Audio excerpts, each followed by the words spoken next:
Hello, welcome or welcome back. As always, my name is Ari, and in this week's video we're doing something called Prediction Bingo, which is one of the Aurelium prompts for the spring equinox semester. If you watched my TBR for Aurelium, you'll know I used my jar of Kindle books that I have. You'll know I chose this book, which is Beneath the Shatter, and the goal of this project prompt is to make a bingo card of predictions that I have from this book. Now, I don't know anything about this book, so we're gonna figure all this out together, and we're gonna start by reading the synopsis on Goodreads. Fall of Magic led to the rise of corruption. 12 years ago, Cassandra left Veristar, the land she had grown to love, shortly after she'd watched the... Why are these...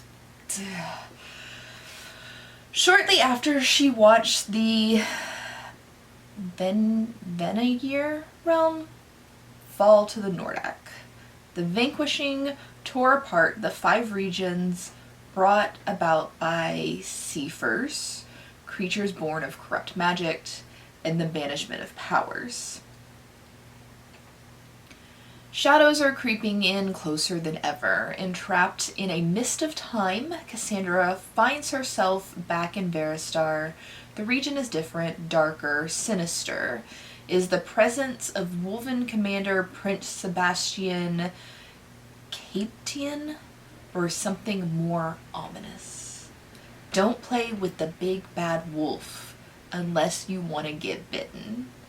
Monsters prowl under the darkness of night, but the dangers hiding in broad daylight are even more treacherous. In a time where those with ancient magic are hunted, can Cassandra trust those around her? A destiny fabricated of secrets and lies. As truths are revealed, Cassandra is forced to take a stab at destiny before she falls prey to the terrors of the Nordak. But it would mean giving up the present, and her future. Is the sacrifice worth the inevitable outcome? Okay. I don't know what most of that means. Okay, we're heading over to Photoshop, as you see here, and this is my little bingo card. It's meant to, I zoomed in a lot. It's meant to be smaller, so you can kind of ignore how shitty it looks. It looks better when it's actually at its correct scale. We need to fill these little bingo squares right here and see if we can get a bingo. So I'm gonna say the middle square, which is the book title right now, we're gonna complete this square if the words of the title are found somewhere in the book. So for this one we could do like Beneath or Shatterer, like individually, or the full Beneath the Shatterer, but like the is not going to count for that. So the first thing I want to do is something that's like generic. From what I understood of this description, it's a dark romance, right? So I want to say that usually in like lighter, happier romances, characters tend to be like blonde, and in dark romances they tend to have like darker colored hair. So I want to say that she's either like a brunette, maybe even black hair, but just dark colored hair in general.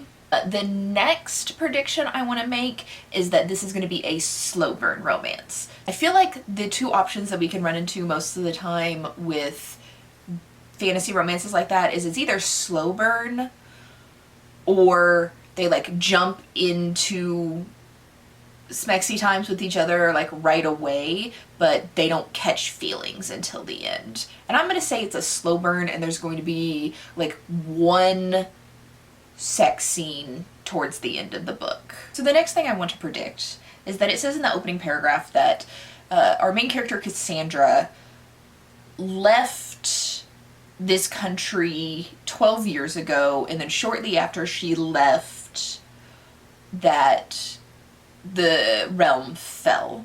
And I want to say that she blames herself for this. The other thing I want to predict, and this may seem obvious, but I feel like this is a Red Riding Hood retelling, just because Prince Sebastian is a wolf or a wolven. It doesn't necessarily mean it's a Red Riding retelling, but I want to say it's a Red Riding Hood retelling. And given that this has wolven in it, I am going to hate myself for this and kind of hope it doesn't happen, but I'm gonna say that there is some sort of reference to nodding in here, and if you don't know what that is, you're lucky, but maybe, like, I'm not gonna tell you what it is. If you have to know, if you're dying of curiosity, look it up, but I did warn you. I'm also going to predict that somebody she trusts betrays her, because that seems fairly standard for a book like this. I'm going to say that she's going to eat something in this book that sounds delicious to me. Like, that's just out of left field. But my last prediction I'm gonna make is that I can guess one of the plot twists before it happens. As I'm reading, I'm gonna make predictions and be like, oh, I think this is gonna happen, and then talk to you about it. So we'll see if I can actually guess one of the plot twists. If you haven't figured it out by this point, this video is gonna have a lot of spoilers in it. And that is my prediction bingo card. I'm gonna print this out, head over and start reading, and then check in with you periodically as I hit my squares on the bingo board. It's reading time. I'm off to an early start on our bingo board. Now, I have my nice setup here. I don't even know if you can see it, but I'm sitting on a chair here. The reason I face this direction to record instead of sitting in the chair normally, well, let me just show you. You spin around and there's a window there, and the lighting doesn't do me great from that angle. Set up with a comfy chair, got my blanket, I got my beverage for hydration and my beverage for the good taste of it. And I have my book right here on my cell phone. If you're concerned for me and why I'm reading on my cell phone, I have a Kindle Fire, I have a Kindle Paperwhite, I have like multiple little things to read on. I have a whiny dog back there making noise, but I actually am a weirdo and I prefer reading on my phone. There's no rhyme or reason to it, I just prefer reading on my phone, so I do. But I am 2 pages into this book and we already have her hair color, and I was wrong. Her hair color is described as: the summer breeze was gently tugging my long brownish blonde hair. So brownish blonde is a very light color, not a dark color. So we will not be checking off this little square. So we can't get a bingo this way, or this way, no matter what happens. That's fine. I don't actually need to get a bingo, we're just gonna play bingo. There's no updates to the like bingo board yet, but I'm on chapter 2, I'm barely into the book, and I did not expect what I'm getting. First off, this is a fantasy world, and I expected it to be like a fantasy magical world, but it's very modern. She's boarding an airplane. She's a journalist for a magazine. Not what I was expecting at all here. I was a little confused about this in the beginning of the book because it sounded like the country that she had left at the beginning of the book, which I can't remember the name of, obviously, already. And from the synopsis, my understanding was that this country had been overthrown. But it sounds like their whole world has, and it just started in that country. So she lives in an occupied country, and as a magazine editor, she is traveling back to Veristar via plane. There's text messages, whatever, all the modern day stuff, and to attend like a royal ceremony, and then something happens before she gets on the plane. But their star it's France. They're speaking French and talking about like baguettes and croissants and things like that. But like the map of the world, it doesn't look like France, but in practice it is France.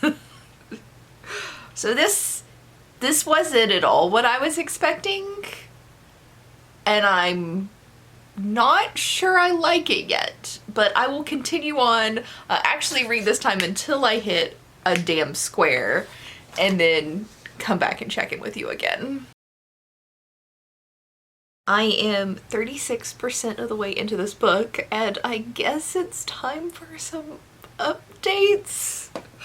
I take back everything I originally said after chapter 1.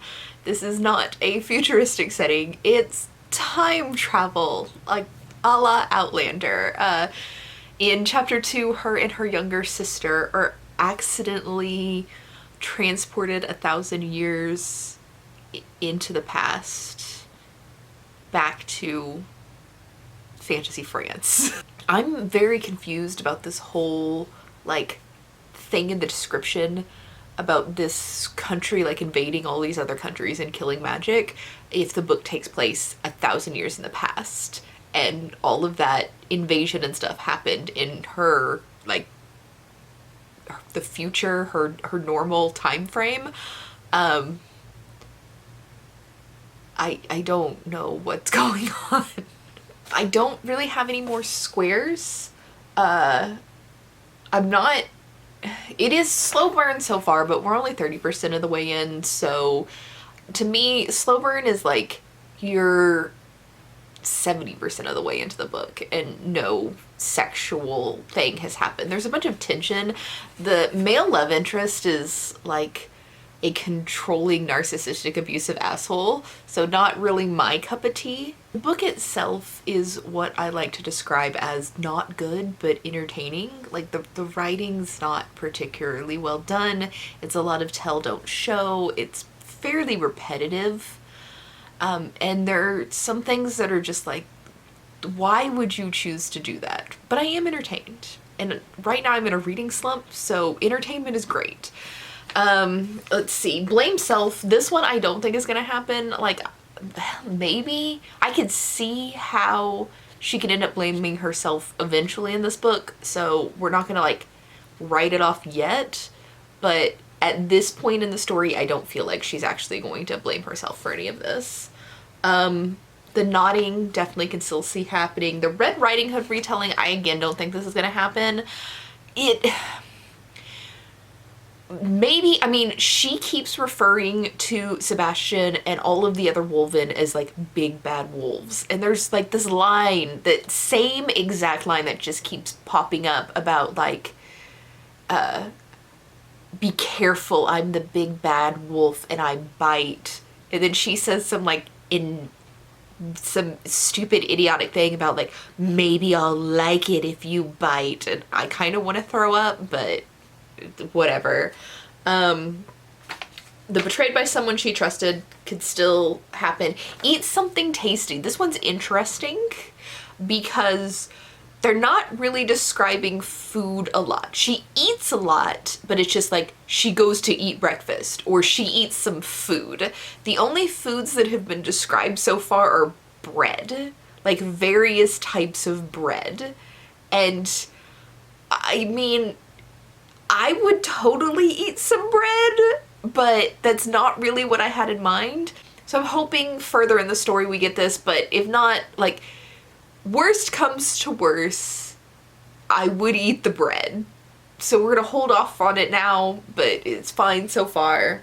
And then a plot twist. So I have two things. Since I'm not doing great on the rest of the board, I figure I want to get at least one square, so let's just try to get this one square.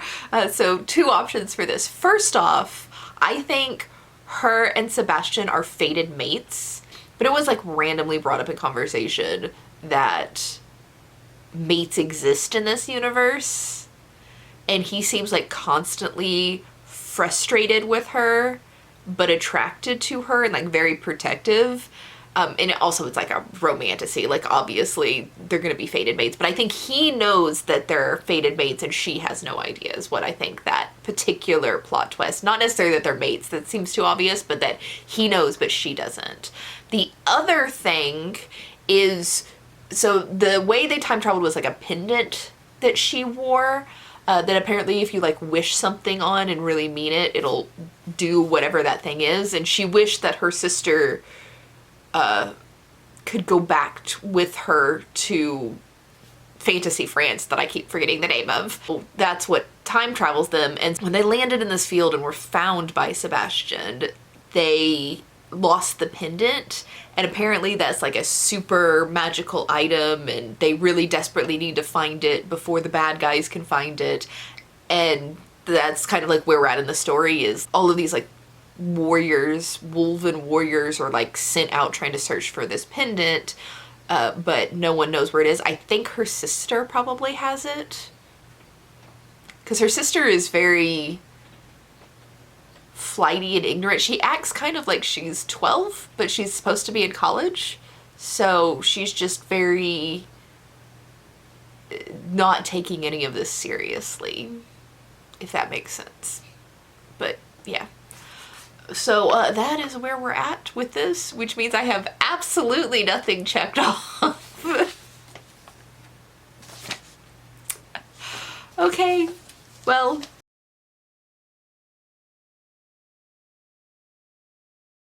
I am 43% in, and I finally got a bingo square, and it was my guess a plot twist bingo square. Because they are fated mates, and he knew before she did that they were fated mates. So that was my prediction from the last clip. This is boding well for our slow burn prompt here, because basically what happened is they started making out. He was mad at her, which he's kind of always mad at her, and they started making out and then kind of taking their clothes off, because that's what you do when you hate somebody, apparently, in romance novels. And then she felt a burning sensation on her wrist, and it was the first of 3 tattoos that form on your wrist as part of the mating bond.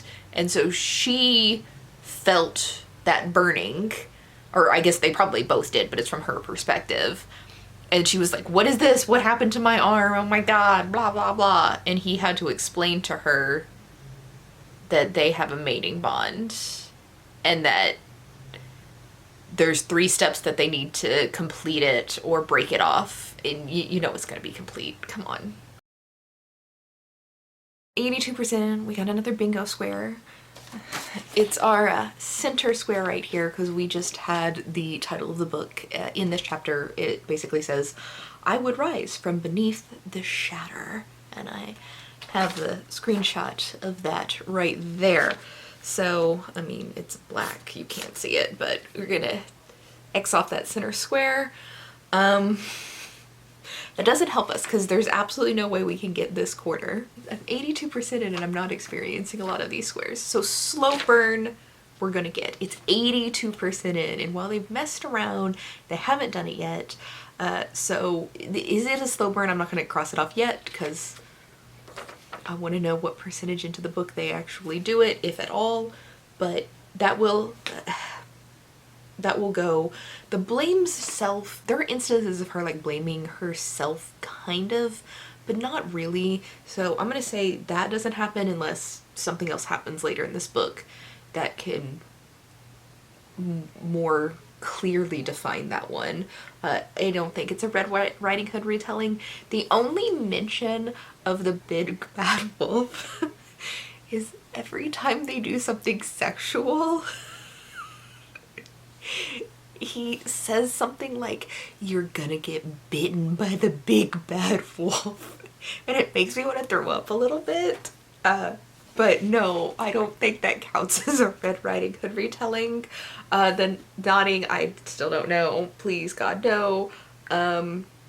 She hasn't been betrayed, and we still, like, there hasn't been a lot more food references. Everything she's eaten is bread and cheese, which I guess is still tasty, but not exactly what I had in mind.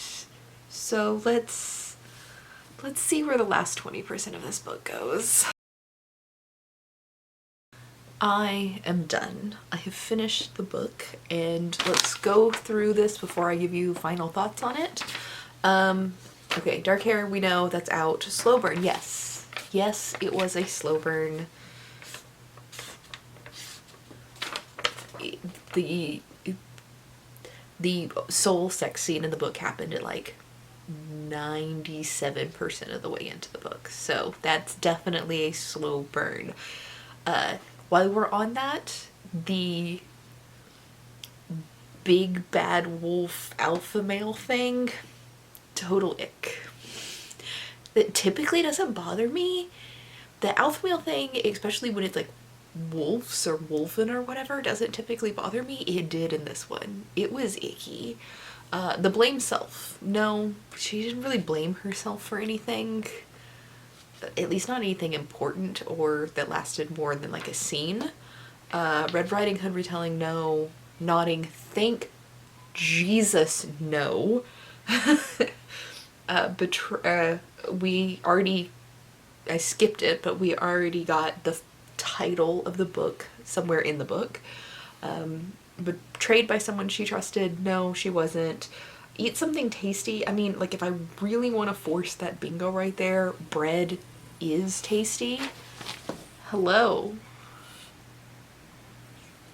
Are you visiting?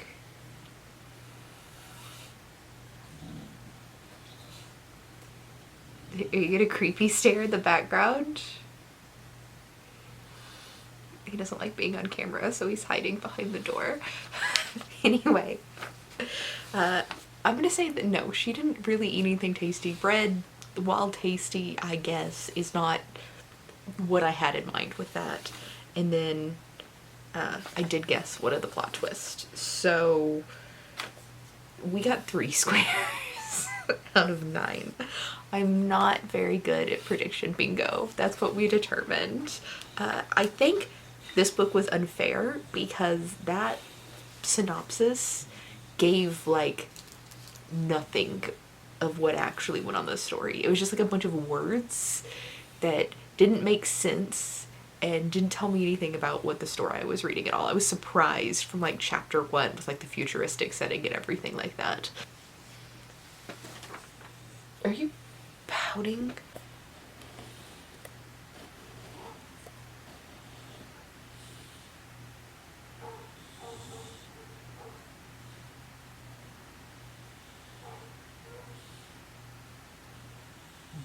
Okay, thoughts. As I said, I think at the beginning of this, it's not good, but it's a good time. The writing, not great. Quite a few plot holes. Quite a lot of focus on things that aren't really important to the story, and then like quickly passing over things that should have been more important to the story. The main character is, I think it was supposed to be banter, but she just came off as like an entitled whiny brat. I at no point imagined her as a journalist, which was supposed to be her career of choice that she was supposedly really good at, is what we were told in the first chapter. Didn't see any evidence of that. I felt that the author was probably religious in some way. There's a fairly decent chance that she is Mormon, but probably not because of the sex scene. But she's religious in some way. There was a religion in there, monotheistic, that just gave like Christianity vibes to me. And the god was known as the god instead of God. It was the god with a capital G. Every like new scene, new location was described first and foremost by its scent, which was really weird to me because it just came off as the inside of a Bath and Body Works the whole time. Like Fantasy France smelled like lavender verbena, and our main male character smelled woodsy.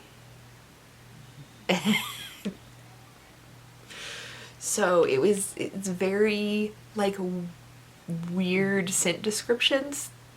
Again, the banter wasn't really there.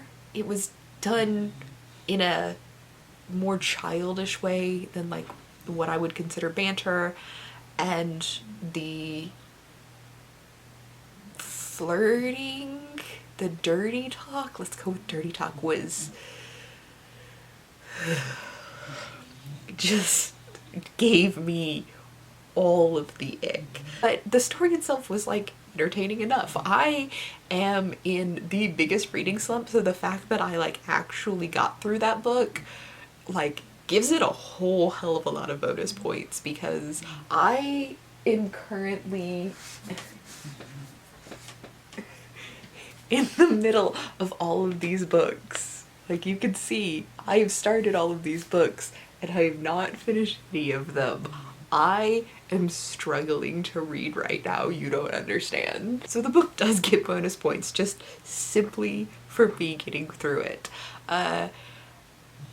Yeah, I'm gonna say it's like a 3-star, because it's not good.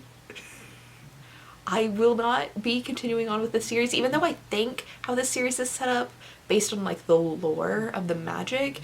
It's going to be following like multiple couples. In each book it's going to be a different couple falling in love and unlocking like the magic in this world. So yeah, don't let me tell you not to read this. If that sounds really interesting to you, and if magical France and Outlander time travel stuff sounds interesting to you, like, it's not so bad that it wasn't readable. Just, if you're a real stickler for things being like well crafted, this one might not be for you. Either way, I'm done, and I will see you next week for another video. Bye.